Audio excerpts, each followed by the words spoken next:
So if you're here, it's because you want to learn how to configure buyer intent in HubSpot. And I'm going to show you exactly how to do that. Well, let's start by defining buyer intent. Buyer intent is simply signals that buyers put out there when they intend to buy a product or a service. So HubSpot has a very powerful buyer intent tracking feature, and it tracks three things. First one, companies that are looking for the products and services that you offer or any company offers. The second of all, it tracks companies that are visiting your website. And then the last one is people who follow predefined paths on your website. Say, for instance, they visit your pricing page or your homepage or a particular product page. You can configure HubSpot to say, if somebody visits this page, then send me a notification. You can even tell that if they visit this page and they're from this country, send me a notification. So those are intent-based signals. HubSpot also has the ability to track individuals, meaning Enrique is visiting your website versus Paula Inc. is visiting your website. But it can only do that if the user has before filled out some type of form on your website where it's able to track the cookie information and convert it into an actual person. And I'm going to walk you how all of this works. So if you're anything like me, the following question is, how does HubSpot get all this information? Well, it works through different features. And in fact, I have a link somewhat around me with an article that shows you exactly how each type of data is tracked. But at a high level, there is first party data, second party data, third party data. The first party data is data that gets created when somebody visits your website. And if you have the tracking code installed, the HubSpot tracking code, then HubSpot is able to track that browser, cookies, IP address, and then form a profile for that person. And so that's how you track first party data. So what pages that have they visited, how many times have they been to your website, how long did they stay on a page, things like that. And second party data is the same thing, but for other people, because HubSpot, or other companies, I should say, because HubSpot has 250,000 clients and also influencing other websites, is able to obtain data that was tracked as first party data from other companies or from other instances of HubSpot and make it available to you. And then the third is HubSpot is connected to a network of news feeds and websites that track information about companies, like when they raise money, when a senior person changes jobs, when they have a big liquidity event, and it's able to feed that information into HubSpot. And the reason it does that is because sometimes you're like, okay, I want to know when senior people change jobs in this company so that I can reach out. There is a way to obtain that access to that information through HubSpot. So those are the three types of data that HubSpot tracks. And again, there is a link in the caption that takes you to an article we wrote where we talk specifically about how each of that works. Now let's talk about the prerequisites to be able to access buyer intent in HubSpot. The prerequisites are you need to have the right subscription. Here on the screen, we're showing what the subscriptions are. You have to have HubSpot credits. Most accounts come with HubSpot credits, and they range from 500 to 3,000, actually 500 to 10,000, depending on the subscription you have and the subscription type you have. So starter subscriptions typically have 500, professional between 3 and 5,000, and enterprise accounts between 5 and 10,000. Having said that, you can also buy credits as you go. So you always have the option to buy more credits if you run out. The third thing you need to be able to have in order to access buyer intent is the HubSpot tracking code installed. It's how HubSpot is able to track who is on your website. And on this link, I show you how to install the tracking code. The link is in the caption. And then the fourth thing is you need to have the right permissions. In HubSpot, users have different levels of access. If you're a super admin, you're going to have access to everything. But if you're not, then you need to have the right level of access. And the way you provide users access to buyer intent is the following. You go to settings. From settings, you go to users. From users, you go to the user you want to give access to, and you click on edit permissions, like I just did. And then from here, you can go down to marketing. And then from marketing, you go to buyer intent. And here you make sure the person has edit access. In this case, Genesis already had it, but you toggle that edit button there and then hit save. And then that way you make sure that the person has edit access for the buyer intent features. You have all the prerequisites in place. Let's get into the process of actually configuring buyer intent. First step is, how do we get there? So the way to get to buyer intent is you go here on the marketing menu on the left, and then you go to buyer intent. Once you're there, it's going to take you to visitors, but I first want to go to the overview here on the top left. The overview basically gives you reporting. If you already have this configured, by the way, if you've never configured this before, it's just going to show you like a welcome screen. But right now, because for me it's configured, it's telling me there are 120 companies in your TAM, your total addressable market, that are looking for the products and services that you offer. There are 4 companies that are showing that are in your market that are visiting your website, and then you haven't converted any of these companies to clients. By the way, for this to work, the converted to client, you have to have HubSpot configured with your lifecycle stages so that it knows when somebody is a client. Otherwise, it's just not going to work. And then it gives you some more details about how many companies have been added in total or over the last 30 days, how many last week, and how many this week. It's only Monday, so not that many. Anyway, some reporting. And then there is here some automation. You can actually configure this to add companies to your research bucket or your website visitor bucket automatically. I do not recommend doing that if you've never configured bad intent before, because whenever you add a company or you track a company, this is credits. And if you don't know what you're doing, you can use up all your credits, the automation without intending to. That's the overview of the buyer intent. So now that you know how the overview works, I want to show you how to configure it. To configure it, you go from overview to configuration. I actually just switched accounts because this one has better data for the configuration section. Something that you will see here is you're not going to see any of this because you haven't configured it.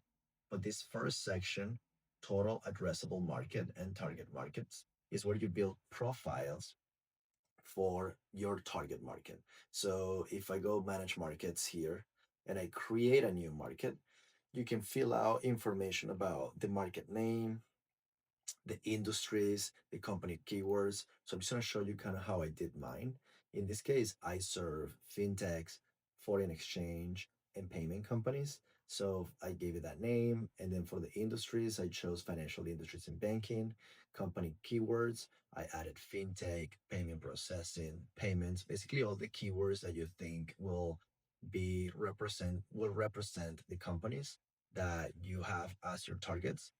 And then I even included an employee range, which makes sense for my ICP. The country, I only service Canada and the United States. And then the company city, I didn't add anything because I'm nationwide. Web technologies, HubSpot, Stripe. I can probably add more technologies here, but that's what I have for now. And I put some revenue numbers. You save that. And so now you have market. So if I go back to buyer intent now, here, I can just click on it here, and then I go to configuration. It's here. You'll see that because I serve 2 markets, I have one for fintech and one for wealth management. But if you only service one, then you'll only have one. And one thing you'll notice too is that it's already found 2,259 companies in that market. So that becomes my total addressable market. That means the total number of companies that I could possibly turn into clients according to HubSpot's database. And then for wealth management, it has to be more. It has almost double that. So that's kind of like the first thing you want to configure the target market so that it knows where to focus its searches.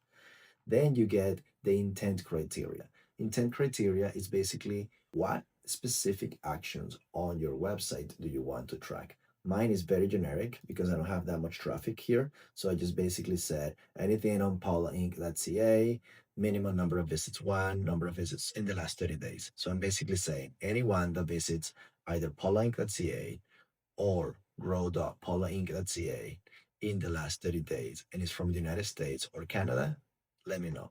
You can add inclusions. You can add exclusions like, hey, if they visit this domain, maybe you have a test domain, you can just leave that out. It makes recommendations to you. And then under settings, you can configure a custom property for people who meet this criteria. And the reason you want to do that is because if you're running a report or if you're creating some list, then you can always say, hey, as a property, filter by all the people showing visitor intent. And then it creates a property and you can filter by it. And it's just something you can use in workflows, in lists, in views, in a bunch of things. And automations. Here is where you can set up automations like if the company is in my target market and also they meet this visitor intent, start tracking them. You can do that. The challenge with that is that if you have never really used this before, then you run the risk of using up all your credits. For instance, I had somebody else do this for me, somebody that works for me, and she didn't know how to configure it. So she basically said, anyone that's in my temp with no filtering is tracking. So in about a minute, she used all the credits for the month because obviously there is 2,259 companies here. So they all got used. And it was a waste because we don't really need that. We that's too broad a market. We need to be more specific. So that's what can happen. Research intent topics. This is basically telling HubSpot what are the topics that if a potential client is searching them that I want to know. So you can go edit research intent topics, and then these are predefined topics by HubSpot. The best thing for you to do is you go here on this where it says company URL, you put your company URL, and then you hit like if you don't know what to say here, and then it gives you recommendations as to what the topics you should track are based on what it knows about your website. So as long as your website is up to date, you can do that. Automations I talked about. Buyer intent credit. Here's where you can set limits. How many credits each of these searches can use. What's the difference between adding a company and tracking a company? Adding a company means just putting the company in your CRM. When you're tracking a company, then you're tracking intent signals. You're tracking whether they are researching your products, whether they are visiting your website. Adding the company alone will not do that. Here is the catch and here is the trick. If you add a company to your CRM, it uses 10 credits. But then if you track that company, it uses 10 more credits. But if you track the company directly in the first place, it will add the company and track the company for just 10 credits. So instead of being two actions that consume credits, it's just one action. But you can create certain views, specific views in an area that I'm going to show you. And then you can configure emails that go to you once a month or once a week with the results, companies that showed up in those views. This is going to make more sense in a minute. But all you need to know for now is that you can basically get a weekly email or a monthly email with the results in terms of the companies that are researching your products or visiting your website. You can exclude companies from this. So I excluded ourselves. I don't want an email saying, hey, Paula Inc. is checking out your website because that's me. That'd be silly. So you can exclude that. And maybe you have a partner company or a vendor that it's always on your website. You don't want it to show up on your reports. That's how you do that. So the next thing I'm going to show you is visitor intent data, basically website visitor intent data. To get to visitor intent, we go to the visitors tab. I switch back to the other account because this one has better data for visitor intent. And as you can see here, this tells you who has visited your website in the last 7 days. I switched to an account that sells soft play parks for kid parties. So that's why the nature of the visitors is like this. But this gives you the ability to filter by who has visited your website. And if I go here to comms group from the United Kingdom, I can see that they visited the Ngo Play packages page twice, the ngoplay.ca page once, and the Ngo Play product page, Rumble Pit Rental Toronto once. You can see when the views were as recently as 6 days ago. There is nothing on the research, meaning that these people weren't researching this, or at least not that HubSpot knows. And because we're not tracking any specific signals, there are no signals. But it gives you more information about the company. And if you had a contact from that company in your database, it will just show it to you here. So basically, this view allows you to see who is visiting your website, and you can even create filters. So if I go here and I say, you know what, instead of 7 days, show me the last 30 days. Then it just shows me the last 30 days of visitors of website visiting my company. And in this case, target intent, target market, it just basically tells me not only is this person visiting your website, but they're also in the target market according to the criteria that you gave me before about what your target market was. And then I can say, I can turn this on, showing visitor intent. And what that will do is that if I have a visitor intent criteria set up, which we looked at in the configuration, I'm going to hit edit visitor intent here so you can see what we're talking about. I basically created a test and I said, if anyone visits this page in particular at least once in the last 30 days and they are from Canada, let me know. So what it does is that it tells me out of everyone that's visiting, if I turn that on and I set that particular visitor intent criteria to on, it tells me these people, not only did they visit your website, but they met the predefined criteria that you gave me. And you can create email digest or email sequences or email notifications based on specifically this view. So I turn that off. You can give it a source. Is it organic traffic? Is it paid traffic? Is it from email marketing? Is it direct traffic? Is it internal traffic? So I have it to any source, although it's a good idea to exclude internal traffic sometimes. Uh, what country are they visiting from? You can set that up. What pages are they visiting? The path is equal to, and then you can tell it what the path is. So mgoplay.ca / whatever. You can say specifically, I want to know what pages they're visiting. Is it in my target market? So as you saw in the configuration, you can configure your target market. So if I go to visitors and I tell it, is it in my target markets? And I turn that on and I set it to GTA, which is, by the way, the target market that I set for this particular company. I only said, give me every company in the GTA. Then it can filter by that. So you can filter by target market. And then you can filter by segments. Segments are basically lists. So if you have a list of people in your CRM or a list of companies in your CRM that you want to track, you can tell, hey, only tell me if people from these companies are visiting the website. You can do that. Or you can even tell it only companies that are in my CRM are not in my CRM, or everybody, whether they are in my CRM or not. That's what this is. Lifecycle stage is how you set up your contacts between like new and lead and opportunity and client. So you can filter by that if you have that configured properly. You can figure by deal stage and by owner. And then you can save a view. And I actually had already saved a view. And in this case, the view is Bouncy Castle Pages Visitors. And in that view, I set it to basically track everyone that follow the path of the bouncy castle and tell me or create a view for it. And I even have an email digest that goes to Genesis that every week she gets an email for, as you can see here, for people who visited that page. And I did that for testing purposes, but that's kind of to show you how it works.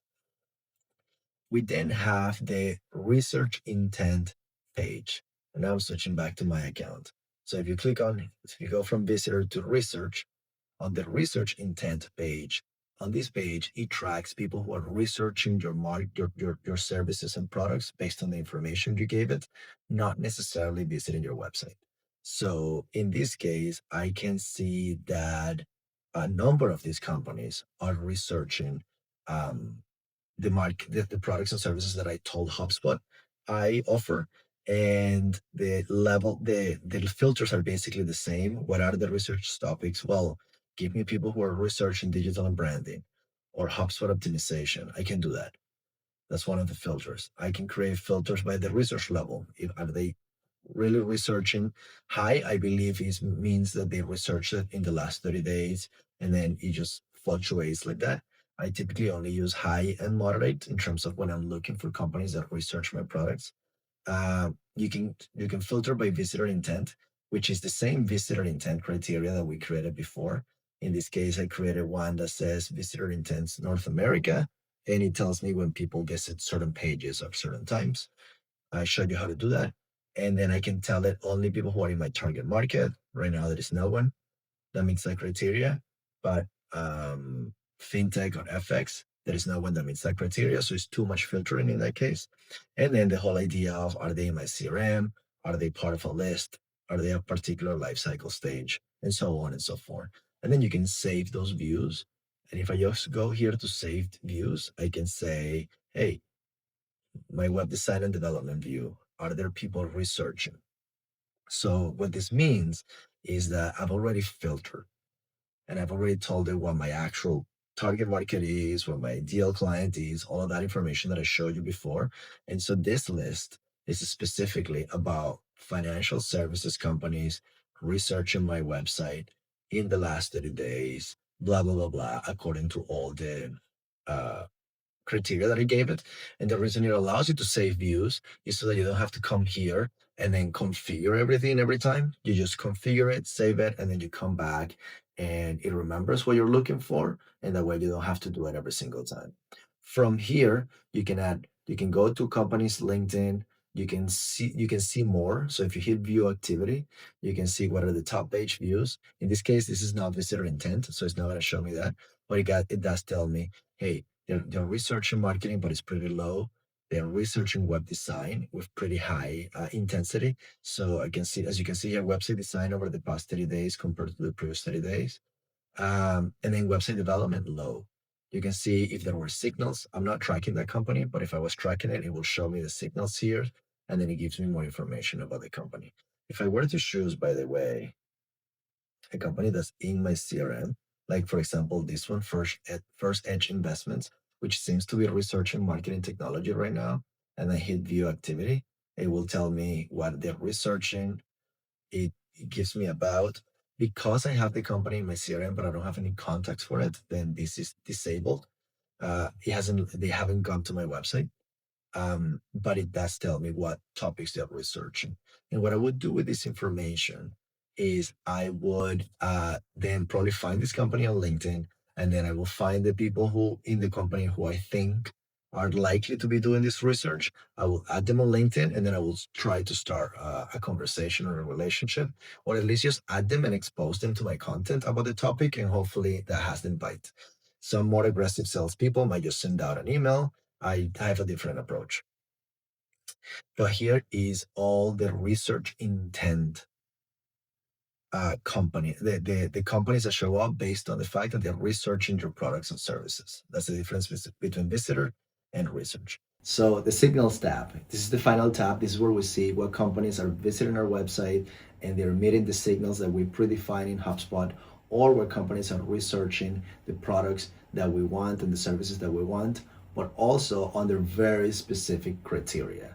And this is one place, as you can see, guys, see here, I think I'm sharing, yeah, where you see a list of companies and you can kind of tell this company is giving me a research signal, meaning they're researching our products and services, but then there is also strategic partnership signal. Something is happening at a strategic partnership level at that company, and I told HubSpot that I wanted to track that. So now let's get into all the signals that can be tracked outside of website visits and research.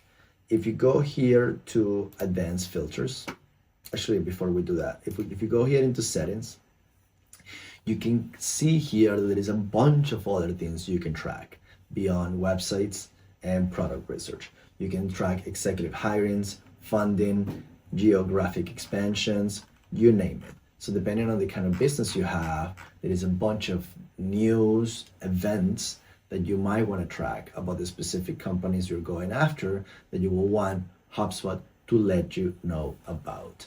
And this is where you configure that. You can turn on or you can turn off what you're looking for. And then here, based on a number of things, it tells you, hey, human interest is researching the products and services you offer and also going through a strategic partnership. Global wealth management is researching some of the products you offer and also going to a geo expansion. And if I hit search here, it tells me the company is showing new research activity for landing pages. So apparently they're looking for landing pages.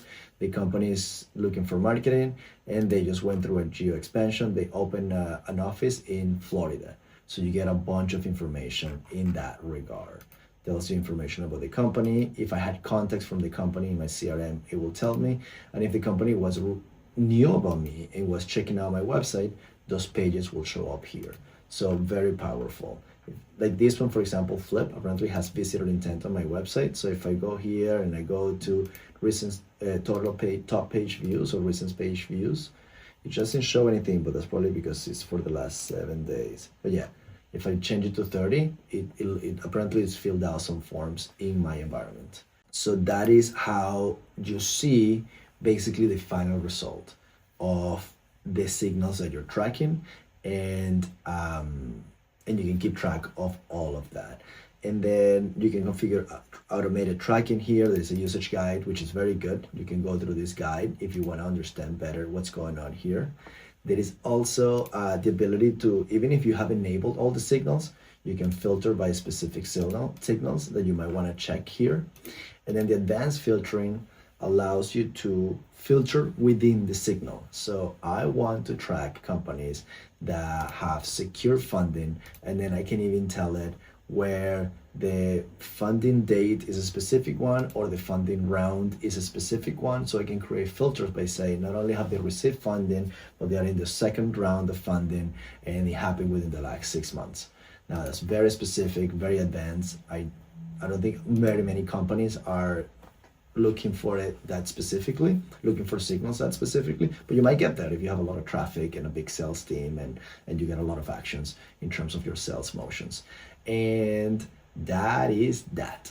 I think that covers most of what we're here to talk about in terms of buyer intent signals. Again, for the record, that is website visitor intent, that is products, there is research intent signals, meaning people who are researching your products and services. And then there is all these other options in terms of signals, in terms of things that are happening at companies, as I show you here, where you can track many, many things beyond just whether they're researching your products and services or they're visiting your website. And then the most important part, you can configure emails, as we saw in the email digest section, to give you weekly or monthly notifications about these companies, and then you can just go to town with them and reach out, create a powerful sales motion to make sure that they are in your radar and you are reaching out to these people. I hope you enjoyed the video. If you did, follow us or subscribe for future videos. We're going to be doing this a lot, and thank you for watching.